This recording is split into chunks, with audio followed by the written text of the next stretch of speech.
The following is a hockey podcast out of Vancouver and Surrey, British Columbia. It'll only consist of a lot of puck talk and even more BS, or in actual words, banter and satire. Enjoy, and as always, go Canucks go. In my heart, man, Canada still won.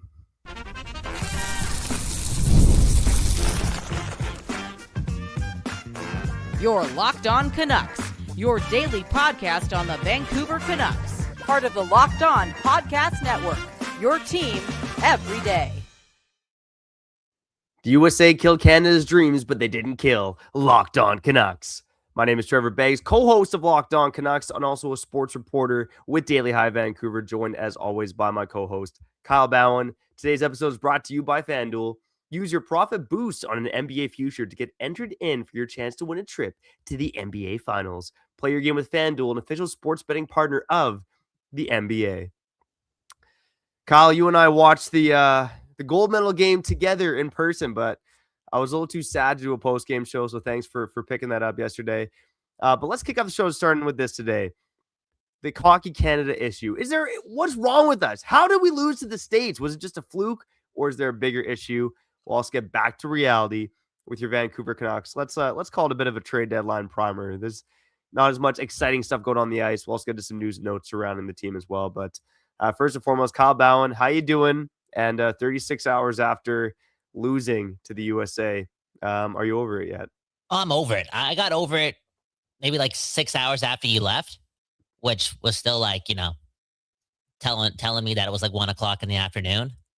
I will say, one of my biggest things that I won't get over is not being able to experience that situation with you. Like if we won the gold and you were over at you were there at 4:30 in the morning and we are drinking beers, doing our thing and, blah, blah, blah. And I wonder what would have happened if we won, you know what I'm saying? We're taking the Uber right to downtown and just, I honestly, I want, because again, you and I have been through a lot.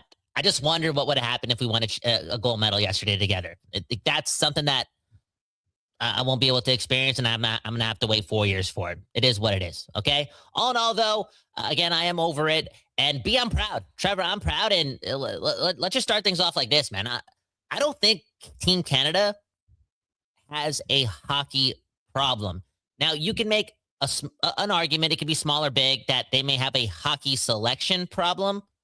But at the end of the day, I also believe that I don't have a lot of time for that too, considering that they still got to the gold medal game.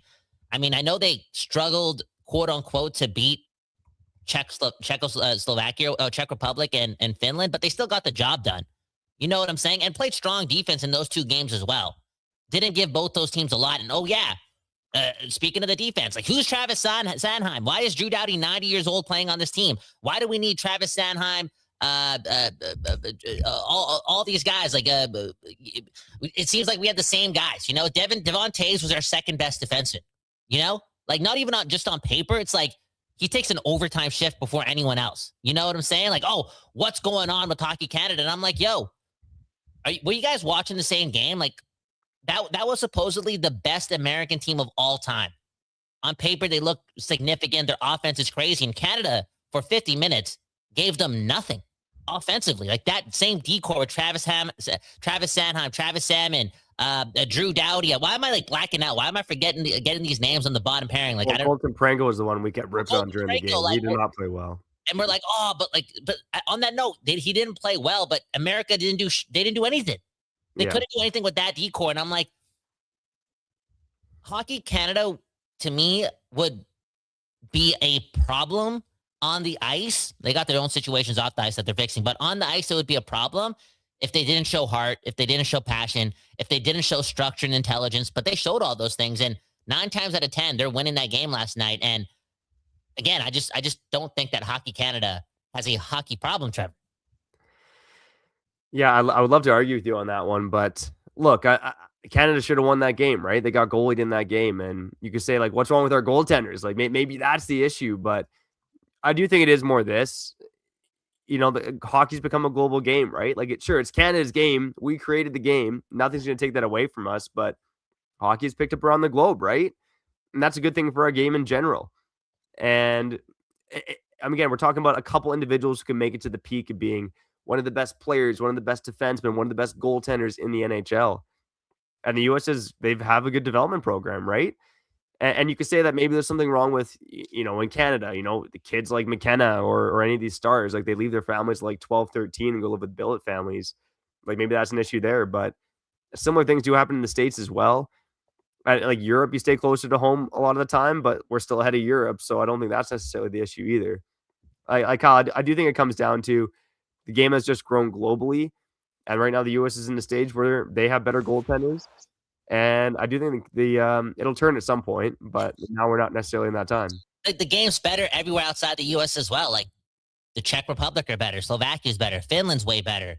Finland's always been good, but you know what I'm saying? Like everyone's gotten better. But I just want to premise that Canada still is doing their thing, and I don't know why I can't get rid of like my thought process on how that team just played like a world-class game yesterday, and to do so and be so resilient. No Sidney Crosby not scoring on a 5-on-3, missing breakaways, missing open nets, having McAvoy block a shot that should have went in, McKinnon missing an empty net, but Canada kept pressing, and I'm like, dude, they were locked in. They knew how special it was, that moment that is, and how important it was for them to make Canada proud and have us on their back. And they did everything they could. And to me, that doesn't say Hockey Canada has a problem. The woman too, backs against the wall, doing the most in a gold medal situation.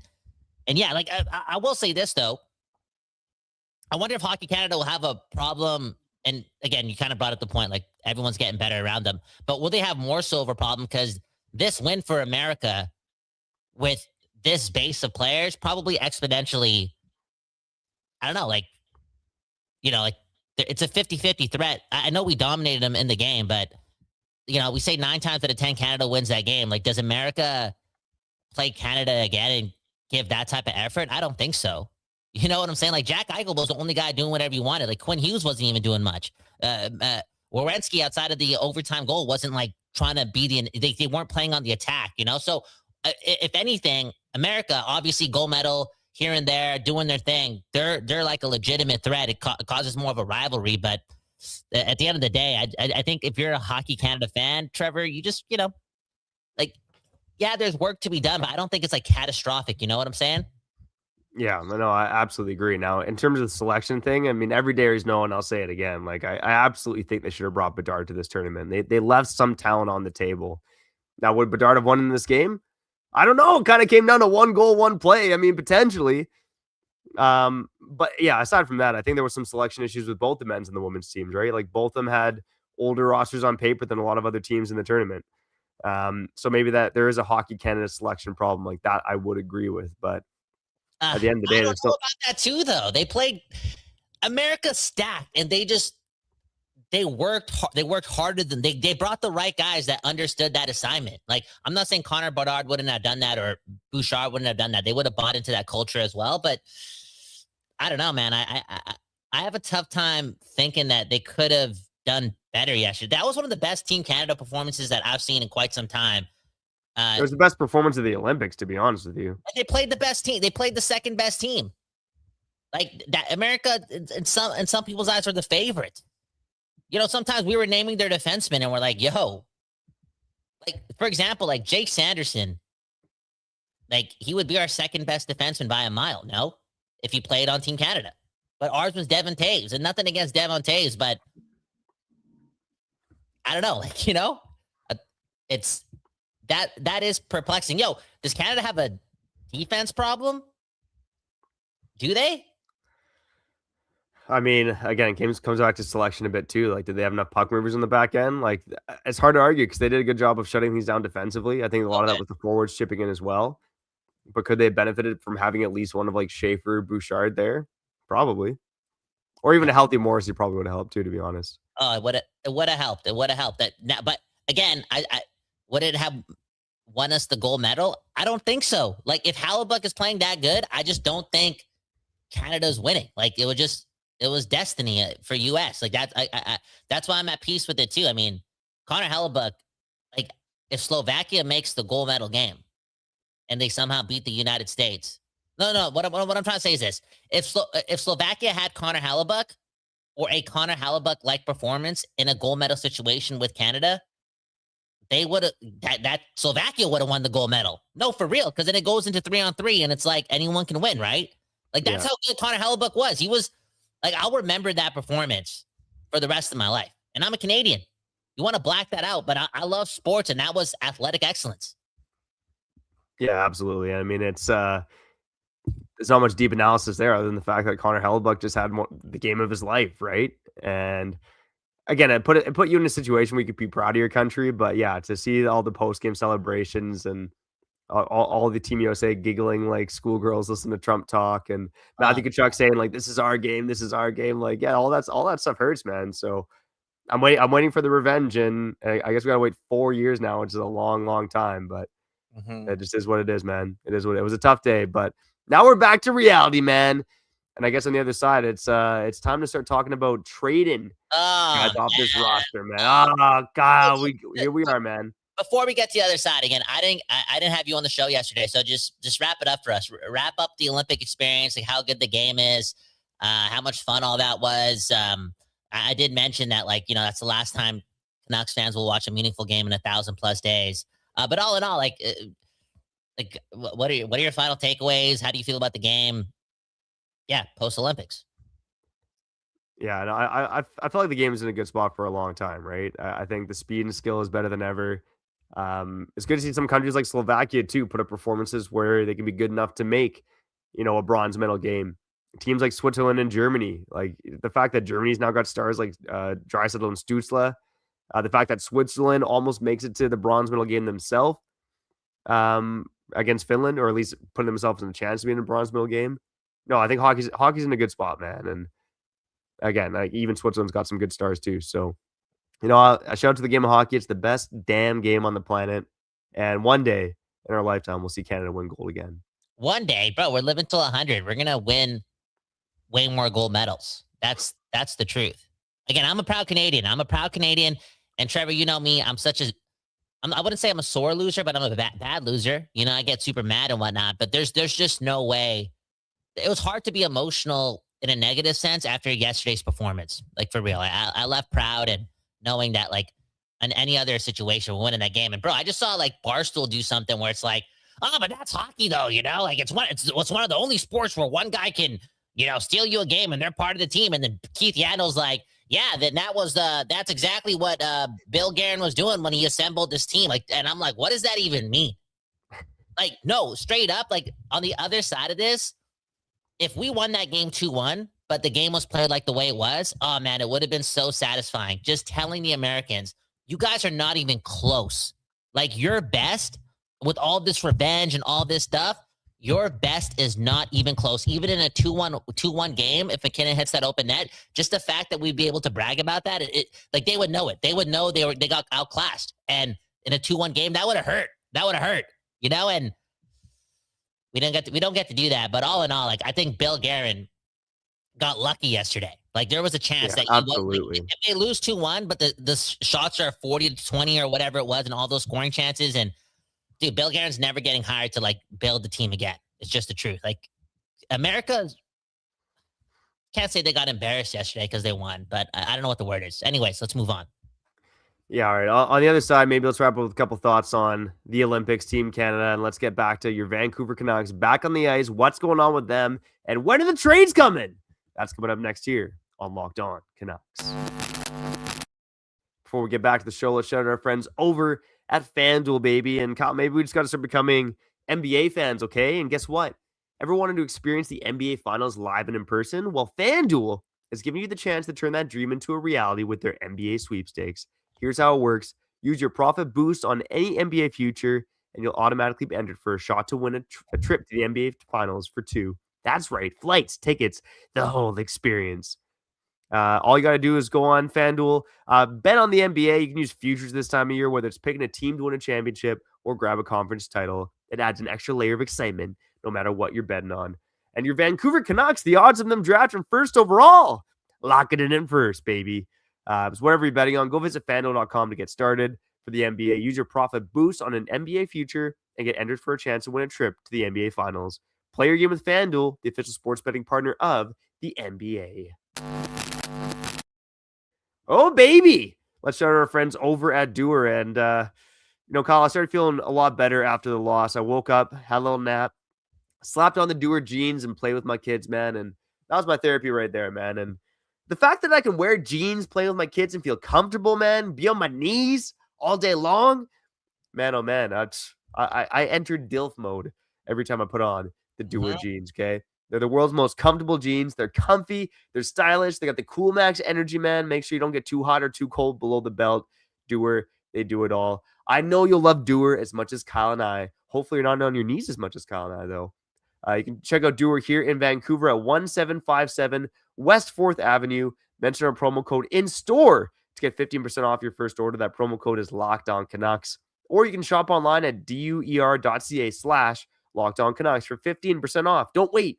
Go to duer.ca/LockedOnCanucks.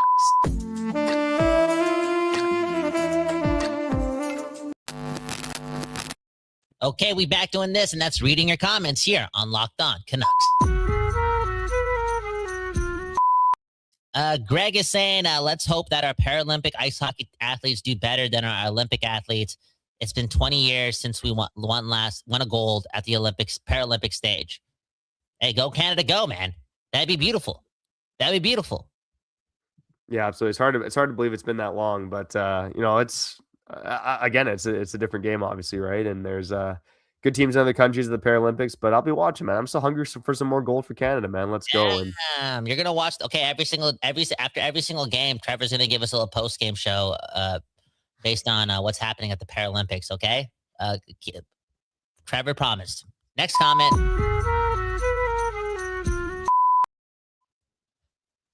Oh man, let's go here with Settle Down saying Hockey Canada shot itself in the foot by paying to cover up a you-know-what scandal. I can't say the word on YouTube right now. The boys weren't convicted anyways, but they should have stayed out of it. They lost around $45 million because of it. What? Oh, We Breed Lions. Okay, go read that book, We Breed Lions. This was less than the book came out December of 2025, but the scandal before that, yeah. Just 6-7 years ago, maybe. I don't know. I said it yesterday too. I mean, I know America's not doing themselves any favors right now as well. I mean, I know they're being patriotic, but come on, Google the email files, and again, America's just screwing up right now too. But I said it yesterday. There was probably some karma, and it shouldn't relate to a sports outcome because I'm kind of humanifying everything that went on with the scandal and what Hockey Canada tried to do, but well deserved, and not to connect the two because these two things that I'm about to say are completely on the other ends of the spectrum. But Trevor, I was driving to work today and I really soaked in what America did for the Gaudreau family and those two children. Of course, Johnny Gaudreau's mom and dad and his wife. It's a beautiful moment for them. It's just heartwarming. But for those two kids, for Johnny Gaudreau's two kids, I'm thinking of that memory for them. And who knows if they'll actually remember it because they're so young. But just understanding that whole situation, I was just so happy for the two children. No, for real, a gold medal does not matter. You know what I'm saying? When you really break down that beautiful moment and what America did for the Gaudreau family, it makes it a lot easier. And B, I'm just happy for the Gaudreau children, man, for real. Yeah, man. I remember saying that to you yesterday too. It's our day job, right? Locked On Canucks, your Canucks every day, talk about hockey every day, consuming it, feeling the emotion of it. But things like that happen, and it does remind you that sports is just a game at the end of the day. And I was really happy for the Gaudreau family to have that moment. I kind of wish that they were in this locker room celebrating post game and not Cash Patel, and that would have made me feel a little bit better about Team USA overall. But it is what it is, man. Yeah, and rest in peace, Johnny Gaudreau, man. That's just I don't know what's going on in 2026. It is but you just forget. I just forget about things just so locked in the moment. And I need to breathe today and touch some grass. And one love to the Bros and one love to Johnny Gaudreau. Anyways, speaking of the Bros, the Vancouver Canucks, back at practice. Well, they've been at practice for quite some time, but Pettersson's back there. Brock Besser's in a non-contact jersey. Probably went too hard watching the gold medal thing last night. All in all, though, I'm so Canucked out that it's going to take me some time to get back into this. So Trevor, warm us up. Well, I think the big thing for Canucks fans is we're like a week and a half away from the trade deadline here, right? Like it's coming on fast. And I think, obviously there's Evander Kane, there's Teddy Bluger, there's David Kampf. You got to try to sell these guys. A lot of talk right now that like Teddy Bluger could be like a 50-50 trade candidate. Like, some talk in the market, like, do you keep this guy around if you don't get value for him? Like, because he's a good leader for this team. And, I think I'm on the same page as most fans. Like, I'm in full on sell mode. I mean, let us know in the comments if you feel differently. Like, should the Canucks keep Teddy Bluger? Bob Bluger, where you at? But I think like you got to sell these guys. Like that's step one. I think for me, the bigger question is twofold. Will they trade a veteran with term? And will they take on a contract for an asset to help out another team and weaponize their cap space, if you will? Kyle, do you think the Canucks will do either one of those two things? And if they do, which one is it? They have to. They have to. They have to do both. They have to do the most. No, you do. Yeah, they have to, but will they? That's my question. If they don't, I mean, this is like, is there like Aquilini better be paying attention to like trade deadline season, and like if they don't get both after losing generational quitter captain Quinn Hughes, like they got to fire management. Like, no, for real, like straight up. They got and Trevor, like even on that note, like post Olympics, I wonder if you could have got more for Quinn Hughes. Yeah, it's funny. No, straight up. So they got to do the most. This has to be an A+ trade deadline, and if it isn't, fire him. No, for real. So much to the point where it's like, yo, if they want to keep Teddy Bluger around to be a good leader, yo, take him out to Elisa or Cactus Club and be like, yo, we're gonna trade you, and then we're gonna pay you a lot to come back for a couple of years. So we're gonna have a lot of cap room. Don't worry, we'll do you right, but we want you back on July 1st. Like, you got to tamper a bit. I'm sorry. No, straight up. Like, this team needs to accumulate assets. They need to do the most. And I cracked that theory yesterday, right? Like, we're 1,000+ days away, and that's a mysterious number. I don't know if it's 1,500 days or, like 1,800 days, but we're a long ways away from being a good hockey team, right? Not talking about a hockey team with a good prospect tool. I'm talking about a good hockey team. They have to just have like that in mind, and not consider like, we got to keep Teddy Bluger and not get this 3rd round pick for him, just accumulate the assets, think super long term, do the most, play the game. And if they're not willing to, again, work overtime, make all the phone calls, be on the attack, and I'm Aquilini and seeing these guys like make excuses like they did last year at the deadline, they got to go. Anyways, Trevor, answer me that though. Is like, could you have gotten more for Quinn Hughes? I thought about this today. I had a conversation with someone about this today, and absolutely. I mean, look, he was one of the best players, if not the best player for Team USA in this tournament, right? I believe he might have finished leading them in points. He was leading them in points coming into that game. You look at their defense, it's stacked, and this guy was still playing like 7 minutes more a night than everybody else, right? Can you imagine Bill Guerin? He's picked Quinn Hughes to the team. Quinn Hughes does that for him. Jim Rutherford calls him up now, and he's just like living on the high after, Quinn Hughes helped him win a gold medal. Oh, man, I feel like Bill Guerin's probably giving you a bit more even for Quinn Hughes than the package that the Canucks got. So, yeah, we saw this with the JT Miller trade. We've now seen it with the Quinn Hughes trade. They've got this mentality that like, oh, there's a problem. We gotta fix it now. We gotta deal with it now. Instead of, going down like the Brian Burke avenue of like, let's hold on to a guy and make him nervous, make him sweat, and then try to get the best return possible. So it's a lot of itchy trigger finger decisions, rushing trades, and not getting full value. And look, this management team gets a fail right now, and we'll see if they can rectify it. Because like you said, Kyle, they got about a week and a half in my eyes to rectify it. They got to consider all options, and like don't like work the phones and try to trade Jake DeBrusk. Work the phones and try to trade Connor Garland. Like, just work the phones. And honestly, if they're so in love with like, oh, we got to keep Teddy Bluger around. Oh, how about the leadership that Connor Garland brings? It's like, you got to ask yourself the question, like, can you find a replaceable leader via free agency on a 1-year deal? Because if you can, you know what I'm saying? Like, trade those guys, because those leaders, Connor Garland is included in this. They could be nice guys and good guys, but they're not fostering a winning environment. And that's not all on Connor Garland, for real. Like, that's on Elias Pettersson. That's on Brock Besser. Like, they better be working the phones to trade Elias Pettersson as well.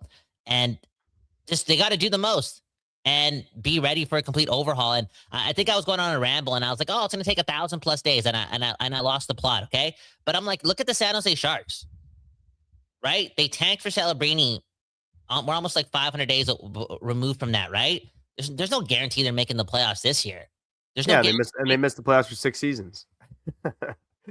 Trevor, right? So 100%. There are no guarantees, man. There really aren't. But exactly. you can start by gutting your roster and accumulating picks and building for the future. And we'll see if they can actually do that. That's step one. That's easily step one.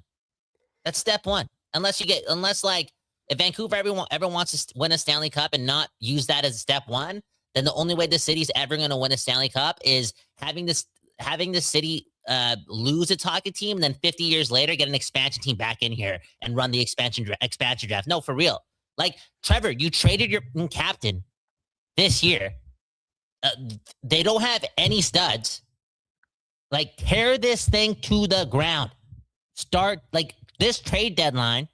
Like, they got to initialize that. Why? Like, what are we waiting for? If they're not, how can you be confident in this team not using this deadline to do it when other teams have done it? And then like, oh, but don't worry, they'll do it in July when they have more leverage. It's like, shut the hell up, dude. Like, work the phones and get it done now. Yeah, we'll see. This was one of the most aggressive management teams early on in their tenure, but it's kind of bit them in the ass a little bit too often over the last 12 months. Okay, Kyle, on the other side, let's wrap up and talk about 2 Canucks prospects. But I really want to touch on your concern about Jonathan Lekkerimäki. I think most of us know the news, but let's touch on Lekkerimäki and one other Canucks prospect on the other side here on Locked On Canucks.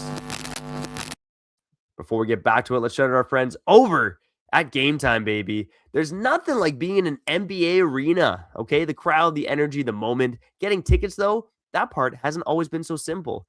That's why Game Time has become the go-to app for scoring tickets fast without the hassle. It puts the advantage back where it belongs with you, the fans. And man, oh man, not just NBA, the Vancouver Canucks ticket prices be dropping, baby. You want to see the worst placed team in the NHL? You want to see a little Teddy Bluger, the captain of the Vancouver Canucks, the unofficial captain of the Vancouver Canucks? Go check it out on Game Time. Of course, the Whitecaps also back in action if you want to watch a good Vancouver sports product. Whatever tickles your pickle, go check it out on Game Time and take the guesswork out of buying those tickets with Game Time. Download the Game Time app. Use code LOCKEDON for $20 off your first purchase. That's code LOCKEDON for $20 off. Download the Game Time app today. And remember, it's GameTime.co, not GameTime.com.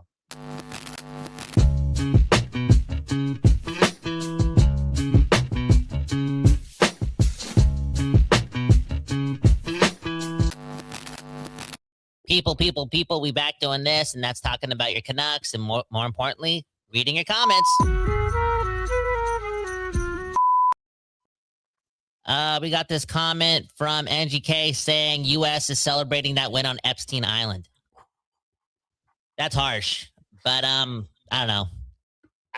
I don't want to do all the research because it's kind of dark, but sometimes you got to do that research. But it's a damn shame that some Americans are openly saying, oh, this is the greatest country in the world, when your country is just like ignoring all the embarrassments over the last couple of months that are just public knowledge now. And you're just trying to sugarcoat it and run away from it and be naive to it. But it's some big deal shit. And to be honest, the fact that, like, I don't know, man, like it's not about getting political. It's more so just like, it's so in our face right now. It's like, it's the most public thing, but like, there could have been a moment yesterday where I know it's your moment, but I'm not asking people like Americans to like stand up against their government, but maybe like shy away from like, oh, this is the greatest country of all time. And, you know, just like loving getting a call from Donald Trump, who's like allegedly probably part of those files and whatnot, than having the FBI director drinking with you. Like, it just, who was like blatantly hiding, like, oh, we don't have the files. Like, what? Then you're not doing your job. All I'm trying to say is it was a really bad time. And this is what I was afraid of, to lose to the Americans on ice based on all the bullshit that they're doing. And they just kind of embarrass themselves too.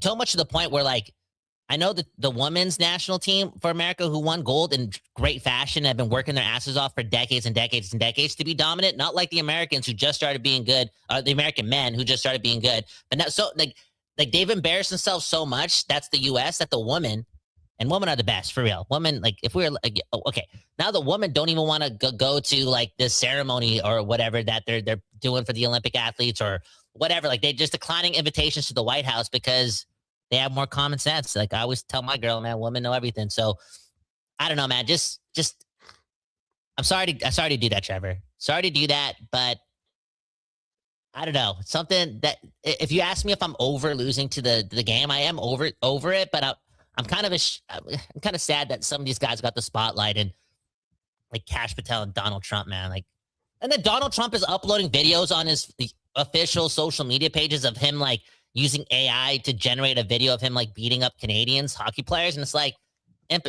immature stuff, man. I don't know, man. Something telling me some immature stuff, man. Yeah, it honestly hurt to open up social media. You know me, Kyle, I'm not a guy that spends a lot of time on my phone, but to open up my phone and see, Cash Patel drinking beers with the boys and that Donald Trump video, I'm just like, man, I hate this world, man. I hate this world sometimes. I just want to go back to focusing on the Canucks, man, which is saying something. The 32nd place team in the NHL. Oh my God, man. That's how much yesterday kind of pissed me off. But okay, we're up against it, man. So a couple quick things before we get out of here. The news broke over the weekend. Jonathan Lecker-Mackey, his season is over.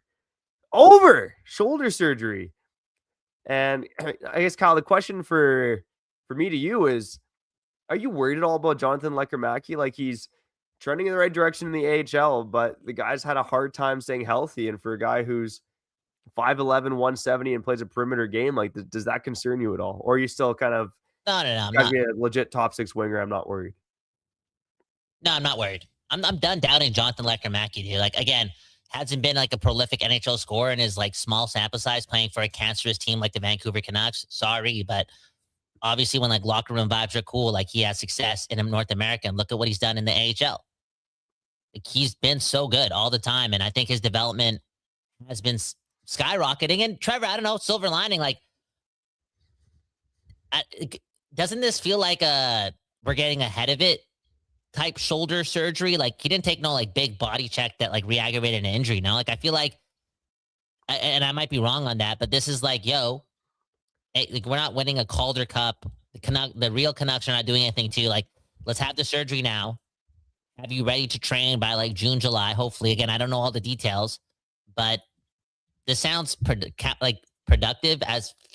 You know what I'm saying? Like, this is proactive. It sounds proactive. Yeah, it sounds proactive. Yeah. And again, I just don't want to doubt Jonathan Lecker-Mackey. I love what he's been able to do, and I don't fault him for like flying across the world and being an unsuccessful NHLer. Again, when that NHL team is the Vancouver Canucks, you have the Miller and Pettersson drama, and then you're in that room. He's a quiet guy too, and he's seen his captain quit on the team. Like, there's nobody. Like, Trevor, that's like.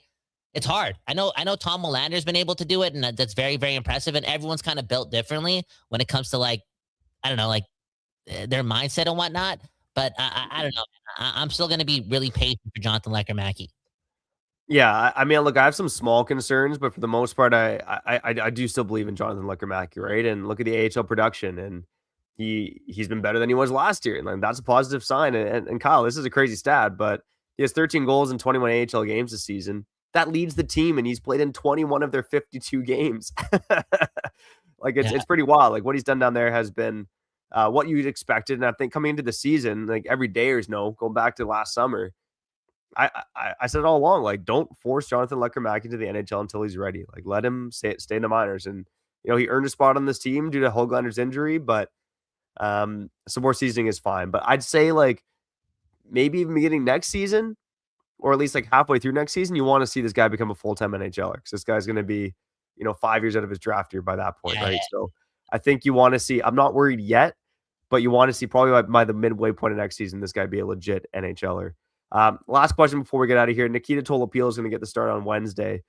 Kevin Lankinen traveling, but maybe not back with the team yet from what I'm reading. Do you think Tolopilo becomes, like, are they in a timeshare? Does he become the starter? Does he have, I guess my question is, do you think he becomes a starter at the end of the season over Kevin Lankinen? Sure. Because he's been better. He's been better so far. Sure. I know, like, my girlfriend doesn't like when I say sure when she asks me questions, but I'm just going to say sure. And that'll lead me to this question. Like, is there any world where they could trade Kevin Lankinen?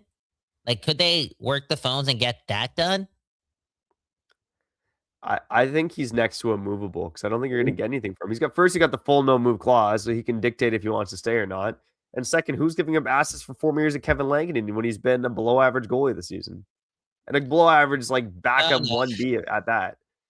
I don't know, man. It's like Sorry, if bro. anyone could trade Oliver Ekman-Larsson, who's getting paid $9 million, like $8 million at that one point, like I'm just thinking anything could be possible. If you work the phones and you just prop these guys up. Hey, maybe we'll leave it on this note. But one team that's been mighty desperate for goaltending and still hasn't found the solution is the Edmonton Oilers, and they've shown a willingness to overpay for goalies as well. Now they just did it for Tristan Jarry. Are they going to do it again?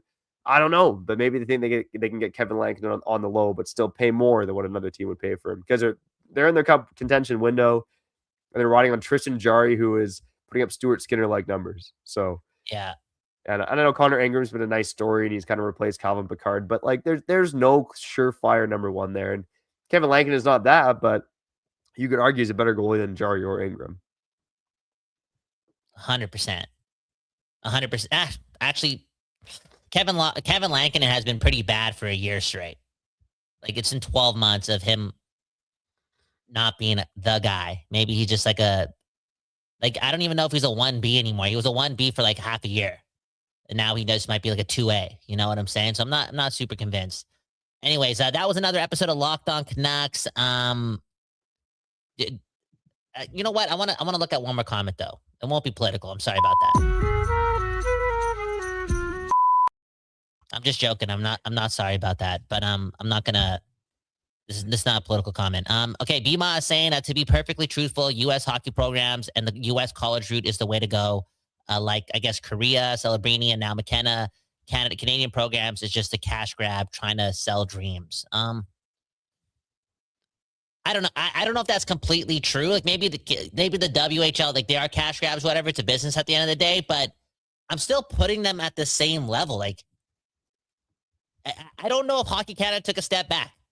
If they got, Trevor, we would have had that conversation, or like what the hockey philosophy in Canada took a step back. Like we would have had that conversation if we lost to the U.S. like we did yesterday, but not like we did. Like if they beat us 6-0, like they could have. We had Bennington and net. We have Sanheim, Parayko playing a lot of minutes. Oh, we didn't take this guy. We didn't take that guy. Crosby hurt. McKinnon hurt. Like if we lost 4-1, 5-0, we weren't the dominant team, then like I'd consider it. But until we get like legitimately outclassed, and maybe this is like the proactive approach. Like I'm just not panicking, Trevor, and I'm not really questioning what we're doing here.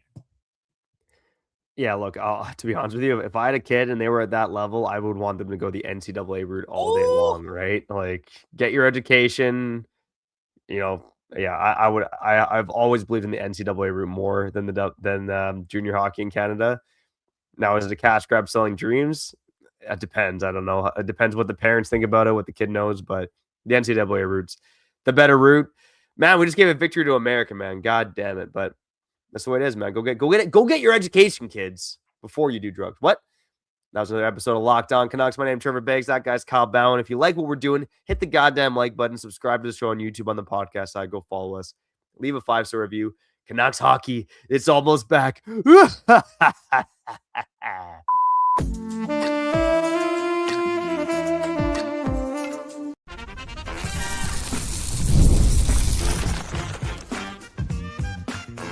You're Locked On Canucks, your daily podcast on the Vancouver Canucks, part of the Locked On Podcast Network, your team every day.